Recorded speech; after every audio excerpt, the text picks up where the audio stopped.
बेटा ये NCERT example का बहुत अच्छा क्वेश्चन है, ध्यान से सुनना। आपको ये सर्किट दिख रहा है, ये सर्किट दिया हुआ है, इसमें 3 बल्ब लगे हुए हैं, B1 B2 B3, तीनों पैरेलल में, और एक बैटरी लगी है 4.5 वोल्ट की, उसके साथ एक स्विच लगा है, एक एमीटर ए लगा है।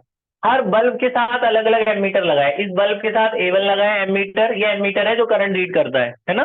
दूसरे बल्ब के साथ A2 लगा है, तीसरे बल्ब के साथ A3 लगा है। क्वेश्चन में बोला जो सारे बल्ब एक साथ जुड़े हुए हैं, सारे बल्ब जल रहे हैं, तो ये जो बड़ा वाला ए है, ये 3 एम्पेयर की रीडिंग नोट करता है।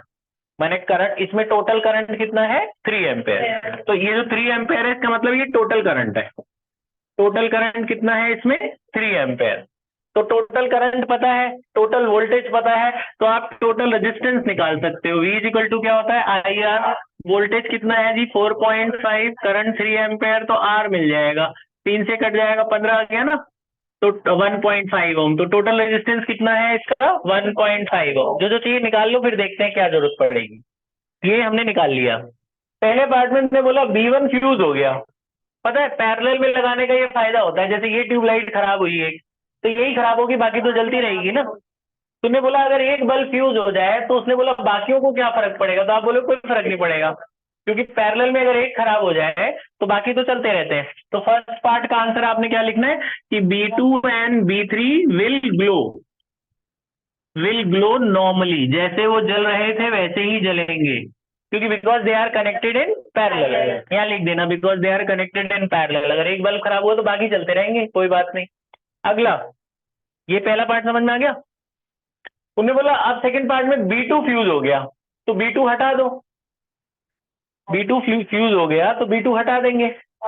तो सुनो सुनो ध्यान से सुनना, तो जब B2 फ्यूज हो गया तो बाकी दोनों तो जलेंगे ही, वो तो सही बात है, लेकिन उनकी रीडिंग बतानी है।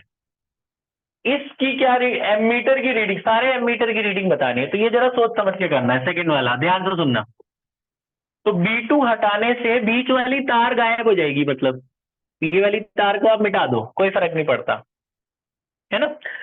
अच्छा, तो जब आपने भी देखो जो ये रेजिस्टेंस आया है, ये तीनों का मिला के आया है ना रेजिस्टेंस।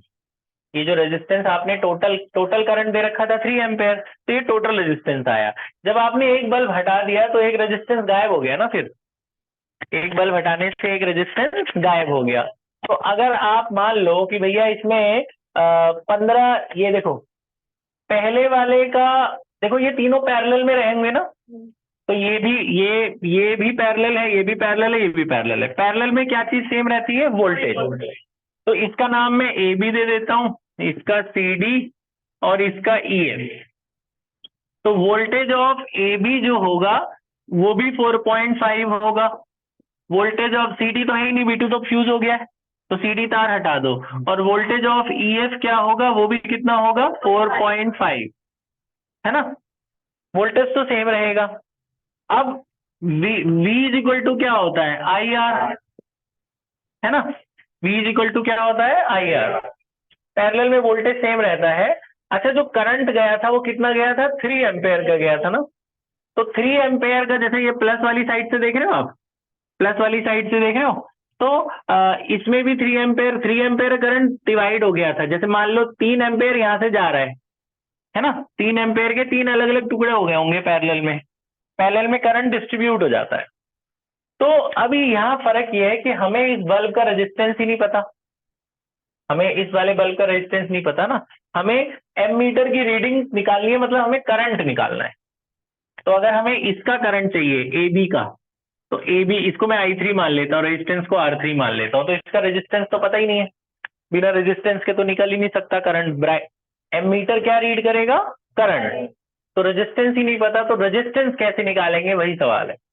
तो तीनों जो बल्ब थे उनकी उन्होंने पावर नहीं दे रखी थी, इंडिविजुअल पावर नहीं दे रखी थी, बस इतना ही दे रखा था। अच्छा, इसमें एक वर्ड लिखा था आइडेंटिकल बल्ब। आइडेंटिकल बल्ब का मतलब समझते हो, तीनों के रेजिस्टेंस सेम है, तीनों के रेजिस्टेंस सेम है। तो तीनों का मिला के रेजिस्टेंस कितना आया था 1.5, ये तीनों मिला के था ना रेजिस्टेंस। तो तीनों का अगर 1.5 है तो एक का रेजिस्टेंस कितना होगा, जो R3 कितना होगा 1.5/3, 0.5 ओम के रहे होंगे ना, कहने का मतलब 0.5, समझ आ रही बात।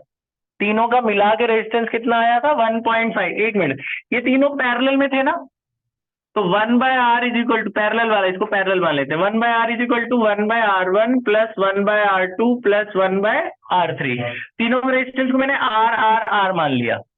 1.5 नहीं आएगा, देखते हैं कितना आएगा। अच्छा, तो 1/r टोटल रेजिस्टेंस कितना था 1.5, ये 1 प्लस 1 प्लस 1 क्या हो गया 3/r। क्रॉस मल्टीप्लाई कर रहे हो, देख रहे हो एक का रेजिस्टेंस कितना आ रहा है 4.5। तीनों का रेजिस्टेंस को मैंने आर आर आर मान लिया, तो एक का रेजिस्टेंस कितना आ रहा है 4.5। तो जो ये भी 4.5 होगा, ये भी 4.5, ये भी 4.5। तो R3 की जगह तुम यहां डालोगे 4.5 और ये भी 4.5 है, कट गए ना। तो I3 कितना आया 1 एम्पेयर। तो I3 ये रीड करेगा ना, ये वाला बल्ब, इस वाले बल्ब का एमीटर ये रीड करेगा। तो A3 की रीडिंग आ गई, A3 की रीडिंग कितनी आ गई 1 एम्पेयर। अच्छा, ये बल्ब तो फ्यूज हो गया था, तो यहां से तो करंट ही नहीं जाएगा, तो ये कितना रीड करेगा 0। A2 की भी रीडिंग पूछी थी ना, इसकी रीडिंग आ गई 1 एम्पेयर, इसकी रीडिंग कितनी आएगी 0। समझ रही है। तो ये रीडिंग ऑफ A3 आ गया बच्चों, रीडिंग ऑफ A3 कितना आया 1 एम्पेयर। रीडिंग ऑफ A2 कितना होगा 0, क्योंकि ये फ्यूज हो चुका है बल्ब, तो ये सर्किट तो टूट गया, यहाँ से करंट नहीं जाएगा। अब बताइए EF वाला, मैंने आपको बताया वोल्टेज ऑफ EF भी उतना ही होगा, क्योंकि पैरेलल में वोल्टेज क्या रहते हैं सेम। तो इसमें भी वही V इक्वल टू IR लगाओगे आप, इसको I1 ले लेते हैं, इसको R1। इसका रेजिस्टेंस भी वही होगा 4.5, तो इसका रेजिस्टेंस भी 4.5 डालोगे, तो ये भी कट के इसकी रीडिंग भी कितनी आ रही है 1 एम्पेयर। तो यानी इसकी रीडिंग भी, इसका भी कितना आया 1 एम्पेयर। तो रीडिंग ऑफ A1 भी आपका 1 एम्पेयर ही आ गया, तीनों की रीडिंग आ गई। और बचा A, क्या बचा है A कितना रीड कर रहा था पहले 3 एम्पेयर, तो उतना ही रीड करेगा, बैटरी से जो करंट निकलेगा सारा यहां से जा रहा है। तो रीडिंग ऑफ A जो होगा आपका वो सेम रहेगा, reading of A will be same 3 ampere, क्योंकि जो बैटरी से करंट निकलेगा वो सारा यहां से जाएगा, तो ये पूरा 3 एम्पेयर ही रीड करेगा। बात समझ में? अच्छा, ये दूसरा पार्ट हो गया। अब तीसरा पार्ट, इसके अंदर 3 पार्ट थे, तीसरा सुनिए। ये बात समझ में आ गई यहाँ तक? जिनको नहीं आई बता देंगे। पावर निकालनी है चौथे वाले पार्ट में, तो पावर का फॉर्मूला बेटा हमेशा ये लगाना V²/R। वोल्टेज आपको पता है 4.5, वोल्टेज डाल दो, रेजिस्टेंस टोटल रेजिस्टेंस डाल दो, टोटल रेजिस्टेंस कितना निकला है 1.5। टोटल पावर निकालना है ना, तो टोटल वोल्टेज और टोटल रेजिस्टेंस 5 का स्क्वायर है डिवाइडेड बाय 1.5, ये से कट जाएगा ना, कितना हुआ 3 ही हुआ ना सीधा सीधा। तो ये हो गया 5 से 15, 4 से 12 और 1 13, 13.5 वॉट। पावर की यूनिट क्या होती है वॉट। तो टोटल पावर इतनी आएगी, और ये चारों की रीडिंग बता दी आपको, और ये टोटल रेजिस्टेंस बता दिया। तो एक बार जल्दी से फिर से देख लो क्या हुआ था। जब तीनों बल्ब जल रहे थे तो ये कितना रीडिंग दे रहा था 3 एम्पेयर। तो हमें टोटल करंट पता है, टोटल वोल्टेज पता है, हमने V इक्वल टू IR से टोटल वोल्टेज डाल के, करंट डाल के टोटल रेजिस्टेंस निकाल लिया। ये टोटल रेजिस्टेंस तीनों मिला के था, ये तीनों पैरेलल में है, तो पैरेलल वाला फॉर्मूला लगा दिया। तीनों आइडेंटिकल बल्ब्स थे, तो तीनों के रेजिस्टेंस सेम होंगे। पैरेलल का क्या formula 1/R equal to 1/R1 plus 1/R2 plus 1/R3। R1 R2 R3 को R ले लिया, क्योंकि तीनों रेजिस्टेंस सेम ही है। तो 1 प्लस 1 प्लस 1 से 3 ऐड हो गया, तो यहाँ से R मिल गया। तो ये आपका एक बल्ब का रेजिस्टर आया 4.5, तो ये भी 4.5, ये भी 4.5, ये भी 4.5। अब तीनों में से बोला बल्ब B2 फ्यूज हो गया, सेकंड B1, पहले में B1 फ्यूज हुआ था। जब B1 फ्यूज होगा, बोला इसकी रीडिंग में क्या फर्क पड़ेगा, अरे ग्लो में क्या फर्क पड़ेगा, तो बोले ग्लो तो कोई फर्क नहीं पड़ेगा, क्योंकि पैरेलल में वोल्टेज सेम रहती है। फिर बोला B2 फ्यूज हो गया, तो इनकी रीडिंग बतानी थी।